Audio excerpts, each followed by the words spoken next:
I've been having so much fun putting together different embellishments for this album that I actually had to stop myself and say, okay, it's time to just put the brakes on and go ahead and do the embellishing. And we'll see where we go. So first off, I'm going to go ahead and mat the different gussets and flaps and stuff that still need mats throughout the album. And then we'll get started on the embellishments.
Forgot to mention before I started putting everything together, these covers for the gussets are, these right here are 5/8 of an inch wide and 6 3/4 of an inch tall. These are 3/8 of an inch wide and 6 3/4 of an inch tall. And all of these pieces, like this one here, these are 1/8 of an inch wide, and some of them are 6 3/4 inches tall, and some of them are quite a bit shorter than that. So let me tell you about the embellishments that I've prepared for this album. So I grabbed some dies. Let me show you which dies I grabbed. This is, what's it called? Flurry number 2. Which produces a die cut that looks like that. This is Small Tattered Florals. And I used this one, and of course the leaves. This is Woodlands and Garden Greens. In addition to that, I've got some bits and pieces from my stash, such as these little reindeer buttons. I don't know if Dollar Tree still carries these. Periodically, you'll see bits and pieces like this in Dollar Tree. So you might check your local Dollar Tree. This is one of the flowers that I die cut from Small Tattered Florals. And what I did with this, I just went over it like that and then coated it with holographic embossing powder from Ranger. I tried another one with glitter, but the glitter, my glitter's too chunky for this. So by going this route, it produced a look of very fine glitter. And I created some Nuvo drops. This is laminating plastic that I just put through the laminator without anything in it. And I just dropped some Nuvo drops on here to dry, and I used those in the center of the flowers. Then I've got quite a few different flowers. These are cut from leftover pattern papers. So let's go ahead and get started embellishing the book. Oh, I forgot to mention the tags. These tags I cut with the scrapbook.com nesting tags die set. And I've also fussy cut Santa here. I cut a couple of photo mats. These are 2 3/4 by 3 3/4 here. And they're going to go on some white 110-pound cardstock that is 3 by 4, I think. And I cut a few others at a slightly larger size. I think these are 4 by 5. Plus all the little cutter parts that were left over in the paper pack. So let's get started with embellishing.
cut off just as I was wrapping up, and I'm not sure how much I missed. Let's go ahead and do a quick flip through of the final album.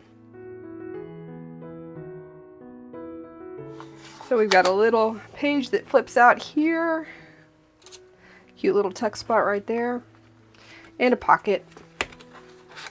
And this just tucks back under there. And that's a little stiffer than I would like. If I was going to do this again, I probably would do that with 65 pound instead of 110.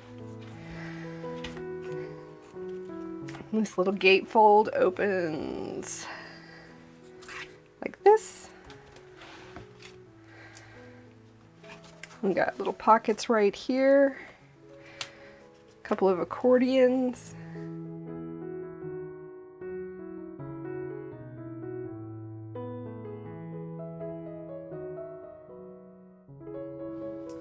I was able to secure this part of the washi tape by just gluing down a little mat over the gusset there.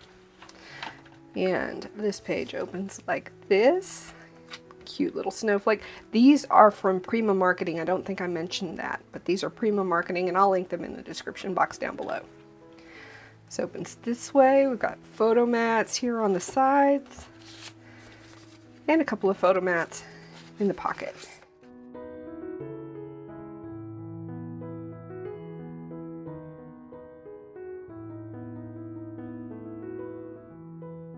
And I think I may end up using closures similar to this in future albums, because that worked out pretty well, I thought.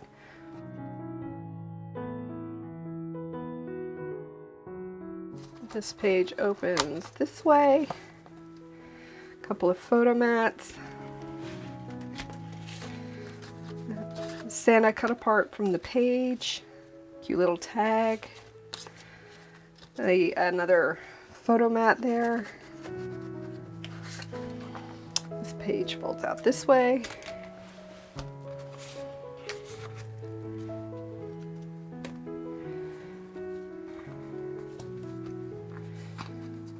Again, if I was going to do this again, I would use 65 pound for these pieces that tuck under belly bands. If I was going to do the belly band tuck closures again. These are actually little tuck spots here, but they also flip up.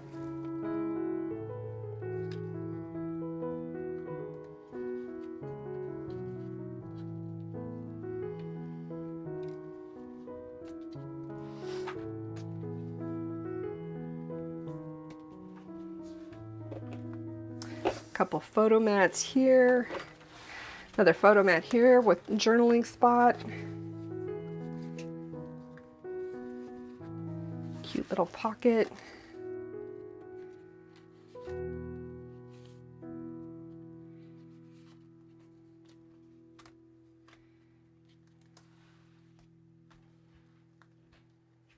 and one thing I did learn from this album is to pay very close attention to what elements are on facing pages, because this is a little cattywampus here, and that's because it keeps catching on this element here.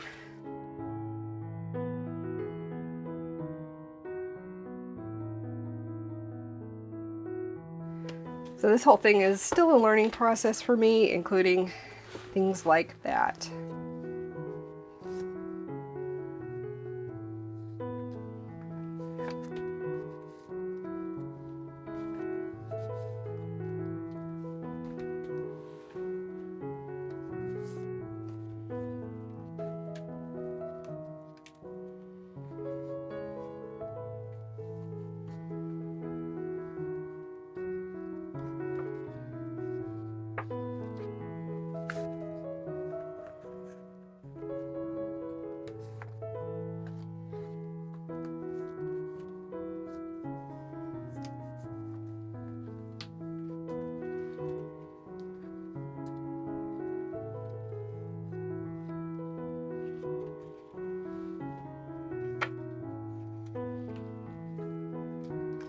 This is a little pocket here, even though there's nothing in it right now. We can always go back and add items, although almost all, oh, here we go.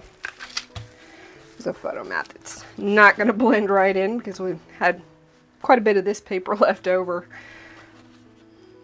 And this is just a little flip up. That might be a little too, no, that's, well, yeah, it's just a little bit too wide.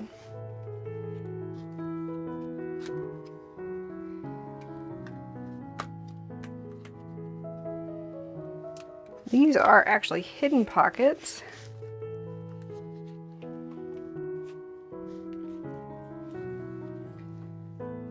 Trying to get everything in frame here. And I can tell that I'm not in frame here, so let me rotate this around.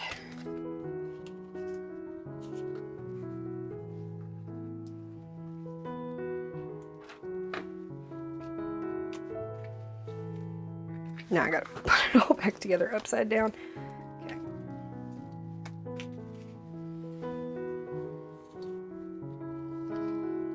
And of course, we've got a pocket here.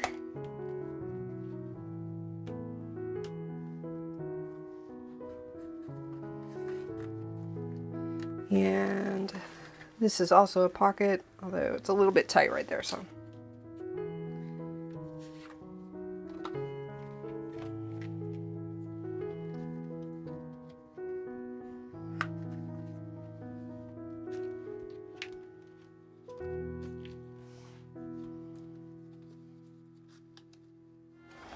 A little pocket here.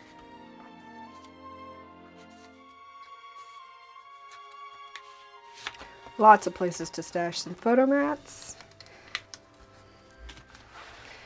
And the last page is sort of a mirror image of the first page. This is a tuck spot right here, and we've got a pocket back here.